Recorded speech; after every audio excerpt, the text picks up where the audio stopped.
Assalamualaikum warahmatullahi wabarakatuh. Ketemu saya dengan Rizka Januta Siregar, Guru Bidang Studi Matematika SMA Islam Anijam Medan. Hai, selamat pagi, tetap semangat. Ketemu lagi dengan pelajaran matematika yang sangat menyenangkan. Kita buka dengan lafaz basmalah, bertemu lagi dengan saya dalam pembelajaran matematika. Kita sambung materi kita mengenai peluang kejadian. Tetapi sebelum mempelajari tentang peluang kejadian, kita akan kupas tuntas yang namanya ruang sampel. Oke? Dalam ruang sampel ada hal-hal yang perlu kamu pahami dulu definisinya. Yang pertama adalah percobaan. Dari suatu percobaan kita akan menentukan kejadian yang kita inginkan. Oke? Percobaan itu apa sih? Proses yang menghasilkan data. Data apa yang kamu ingin? Misalnya data dari dadu, maka percobaannya dengan menggunakan dadu. Kalau ingin datanya dengan uang logam, berarti percobaannya dengan menggunakan uang logam, ya. Oke, selanjutnya adalah ruang sampel, ya. Ruang sampel itu adalah himpunan dari semua hasil yang mungkin muncul pada suatu percobaan. Jadi nanti semua yang kemungkinan yang akan muncul dalam suatu percobaan itu kita masukkan ke dalam sebuah himpunan yang dikatakan ruang sampel, ya. Oke, selanjutnya adalah titik sampel. Titik sampel ini adalah anggota-anggota dari ruang sampel. Jadi tadi kan kita sudah menentukan ruang sampel nih, himpunan-himpunannya. Nah, anggota-anggota yang ada di dalam himpunan itu dikatakan titik sampel, ya. Kemudian yang terakhir adalah kejadian. Himpunan bagian dari ruang sampel. Misalnya nanti kita ingin kejadian ini, dia harus anggotanya berada di ruang sampel. Jadi ruang sampel kita daftarkan anggotanya, kemudian kita ingin kejadiannya apa? Kejadiannya itu berdasarkan anggota-anggota di ruang sampel. Oke, lanjut saja kita bahas tentang ruang sampel. Kita langsung bahas tentang ruang sampel, ya. Ruang sampel itu tergantung dari percobaan yang kita lakukan. Yang pertama kita bahas adalah ruang sampel dengan percobaan yang menggunakan dadu. Ini dadu, kamu pasti tahu dadu, ya. Semua sudah pernah main ular tangga atau main ludo atau monopoli pasti menggunakan dadu. Oke, jadi kita ingin menentukan peluang kejadian dari misalnya munculnya angka 6, ya, munculnya angka 5, tergantung dari yang kita inginkan. Oke, kita mulai dari percobaan pelemparan satu mata dadu. Satu mata dadu berarti ruang sampelnya, ya. Ruang sampelnya itu, ruang sampel disingkat dengan S atau semesta, ya. Ruang sampelnya terlihat dari bagian-bagian dadunya. Dia ada 6 bagian, ya. Dimulai dari 1, kemudian 2, 3 dan seterusnya, ya. Berarti 1, 2, 3, 4, 5, 6. Ada 6 bagian yang menandakan angka, ya. Berarti yang termasuk ruang sampel dari dadu, satu dadu, ya. 1, 2, 3, 4, 5, 6. Yang dikatakan titik sampel misalnya. Yang dikatakan titik sampel, tadi kan titik sampel adalah anggota yang berada di ruang sampel. Berarti yang dikatakan titik sampel ya si 1, si 2-nya, 3, 4, 5, 6, ya. Kemudian banyaknya ruang sampel. Kalau banyaknya ruang sampel biasa disingkat dengan NS. N itu banyak jumlah. Untuk menentukan banyaknya ruang sampel, kita tinggal hitung saja berapa banyak anggota yang berada di himpunan ruang sampel, ya. Berarti 1, 2, 3, 4, 5, 6. Ada 6. Banyak anggota ruang sampel. Kemudian saya pingin nih misalnya, saya pingin kejadian, ya. Kejadian munculnya mata dadu genap, ya.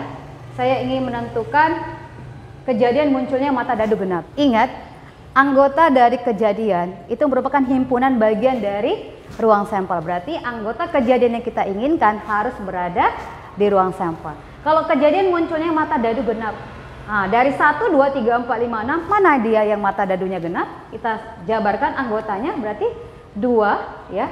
Kemudian 4, kemudian 6. Ini kan? Kemudian kalau saya minta kejadian munculnya mata dadu prima. Oke. Nah, sekarang kamu paham nggak yang dikatakan bilangan prima? Bilangan prima adalah bilangan yang hanya memiliki 2 faktor pembagi, yaitu 1 dan dirinya sendiri. Dari 1, 2, 3, 4, 5, 6, mana yang dikatakan mata dadu bilangan prima? Siapa? Oke, 1? Bukan, ya. Berarti dia 2, 3, 5. Paham, ya? Oke, kalau saya tanya misalnya, berapa banyak anggota kejadian munculnya mata dadu genap? Tinggal kita hitung. 1, 2, 3, berarti 3. Nah, berapa banyak anggota kejadian munculnya mata dadu prima? Kita hitung lagi. 1, 2, 3, berarti ada 3. Oke, paham ya untuk pelemparan satu dadu. Masih membahas tentang dadu. Sekarang kita masuk ke percobaan pelemparan 2 mata dadu. Tapi berhubung saya hanya memiliki 1 dadu, ya anggap saja dadunya ada 2. Berarti kita menggunakan papan catur ya. Ini yang sebelah sini untuk dadu yang pertama terdiri dari 1, 2, 3, 4, 5, 6. Oke, kemudian ini dadu yang kedua 1, 2, 3, 4, 5, 6. Kemudian 2 dadu ini ingin saya lemparkan sehingga nanti ada muncul kejadian-kejadian yang saya inginkan. Tuh ya. Jadi kalau kita pertemukan anggota dadu yang pertama dengan anggota dadu yang kedua, muncul nanti 1, 1, 1, 2, 1, 3, 1, 4, 1, 5, 1, 6. Seterusnya ya, kita isi nanti ini dengan 21, 22, selanjutnya sampai 66. Oke, kalau saya tentukan misalnya ruang sampelnya, berarti kalau saya jabarkan anggota di ruang sampelnya dimulai dari 1, 1, kemudian 1, 2, kemudian 1, 3, seterusnya kita buat nanti sampai 6, 6. Itulah anggota ruang sampel. Kalau saya tanya titik sampel ya berarti bisa 1, 1, 1, 2 kita jabarkan semua anggotanya. Oke, kalau misalnya kita mau menentukan banyaknya anggota ruang sampel, tinggal kita hitung saja. 1, 2, 3, 4, 5, 6, kemudian ke bawah 1, 2, 3, 4, 5, 6. 6 ke samping, 6 ke bawah, berarti 6 kali 6, 36. Banyaknya anggota ruang sampel itu ada 36 kalau pelemparan 2 mata dadu. Oke, sekarang kita misalnya mau tanya nih kejadian ya. Kejadian munculnya mata dadu berjumlah 6. Oke, saya mau kejadian munculnya mata dadu berjumlah 6. Berarti kita harus cari nih mata dadu mana saja yang kalau dijumlahkan antara dadu pertama dengan dadu kedua itu hasilnya 6. Dimulai dari, kita mulai dari berapa ya? 24 ya. Di sini nanti ada 24. Ya, kemudian nanti di sini ada 42. Kemudian dia 15, kemudian juga 51. Kita buat ya. Berarti dimulai dari 24, 42. 24 dengan 42 itu berbeda. Kalau 24 berarti mata dadu pertama 2, mata dadu kedua 4. Tetapi kalau 42 mata dadu yang pertama 4, mata dadu kedua 2. Beda ya, 24 dengan 42. Kemudian mana lagi? 15. Kemudian 51. Ada lagi? Ada lagi ya? 33 ya? 33. Nah, 3. Oke, ini kalau 33 ini udah pasti cuma sekali ya kita buat. Ada lagi? Tidak ya. Nah kalau saya tanya berapa banyak kejadian munculnya mata dadu berjumlah 6, berarti 1, 2, 3, 4, 5. Ada 5. Oke, semoga kamu bisa memahaminya. Bagian yang kedua kita akan bahas tentang uang logam. Kamu pasti tahu ya, semua pasti tahu uang logam terdiri dari 2 sisi, 2 part, 2 bagian, 2 side ya. Yang pertama ada angka. Ini uang 500, jadi dia angkanya 500. Kemudian ini ada gambar orang ya. Kalau tadi dadu kan ada 6 sisi, kalau uang logam ada 2 sisi. Jadi kalau kita bahas percobaan pelemparan satu uang logam, kita mencoba menentukan ruang sampelnya karena terdiri dari 2 side, 2 part ya, 2 bagian, 2 sisi. Itu ada angka. Kemudian ada gambar.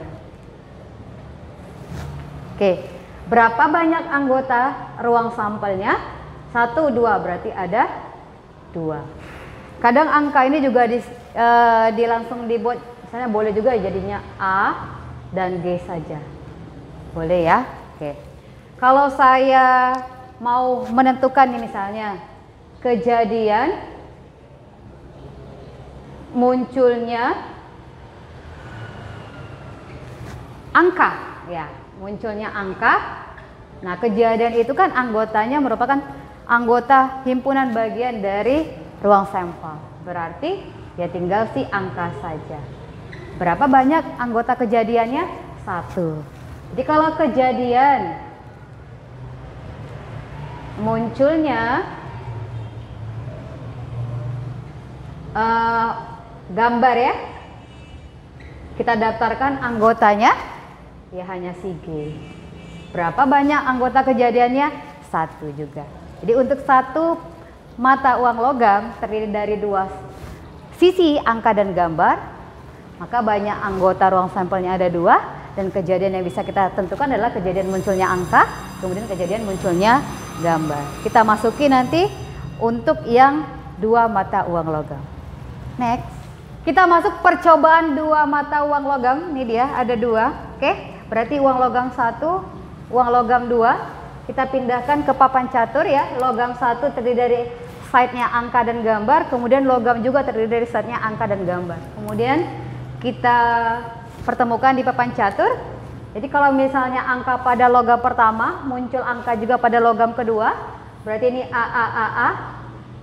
Kalau logam pertama muncul angka, kemudian di logam kedua muncul gambar, berarti ini AG. Begitu juga jadinya ini GA. Dan ini GG. Oke, jadi kalau saya buat siapa sih anggota ruang sampel dari pelemparan 2 mata uang logam? Berarti ada A, berarti angka-angka, kemudian angka gambar, kemudian gambar angka, kemudian gambar-gambar. Ada berapa banyak anggota ruang sampelnya? NS-nya berarti 1, 2, 3, 4. Titik sampelnya berarti inilah A, AG, GA, dan GG. Nah, kejadian apa ya yang sering ditanya ketika nanti pelemparan 2 uang logam?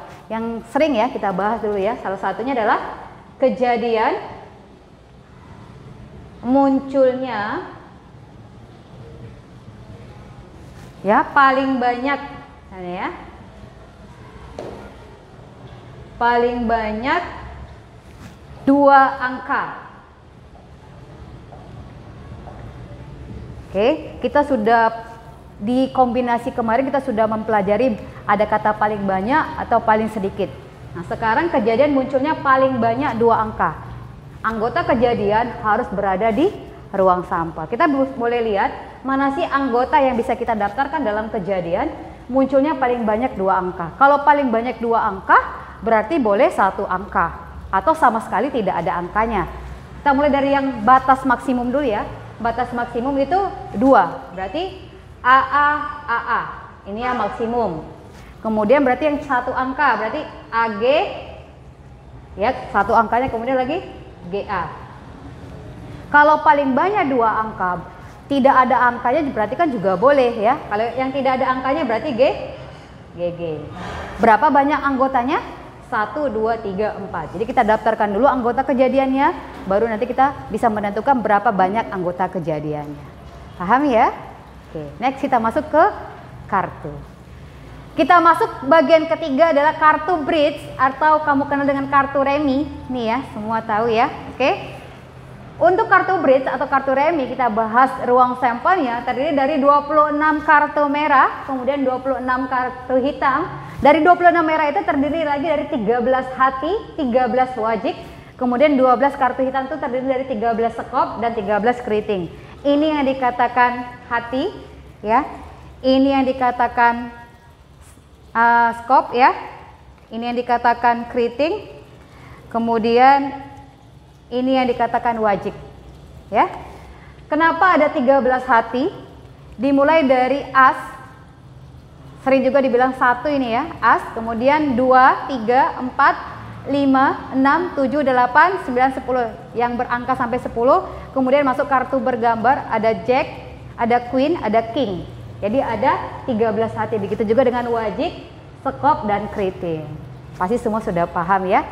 Berapa banyak anggotanya? NS itu berarti 26 tambah 26 ada 52. Kenapa 52? Karena dia tanpa joker. Biasanya pertanyaan peluangnya itu sudah dikategorikan umum tanpa joker. Kalau dibilang dengan joker berarti 54. Oke, kejadian apa sih yang bisa kita tentukan ya dari penggunaan kartu bridge ini? Misalnya kita mau cari ya kejadian munculnya kartu bergambar. Oke, kita mau tahu kejadian munculnya kartu bergambar. Kita daftarkan anggotanya. Yang bergambar itu kan berarti jack, queen, dan king. Dimulai dari yang hati. berarti nanti ada Jack yang hati, kemudian ada Queen yang hati, ya, kemudian lagi ada King yang hati, ya. Masuk ke wajik berarti ada Jack-nya wajik, kemudian ada Queen-nya wajik, ya. Kemudian ada King-nya wajik. Masuk lagi yang bergambar itu dimulai dari skop, ya. Berarti ada Jack-nya kayak daun gini, ya. Anggap aja ya mirip skop.